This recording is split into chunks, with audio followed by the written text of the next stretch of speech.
isda. Ito yung update ng aking aming aquariums. Ito yung update namin. May nagdagdag na naman kaming isang seat.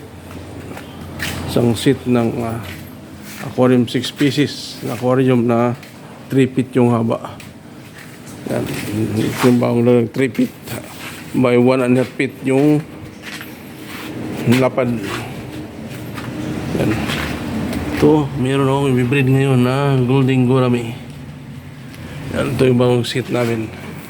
Wala pa yung tubig kasi brown out. Mamayang gabi. Ito yung mga na-breed namin na bita fish. Yan. Saka nagpansin nyo mga galon. Nalagyan namin ng mga bita yan. Matrabaho yan. Kaso matrabaho. Tiyaga lang, tiyaga. Kailangan na ng tiyaga lang, tiyaga. So, itong bagong seat namin. Yan, may color coding. Yan yung pula, yellow, tsaka green. At saka yung yan yung mga lumang aquarium ko. Noong 2019 ko pa yan na-acquire, 2019. Ito naman yung mga bago na may color coding. So yan.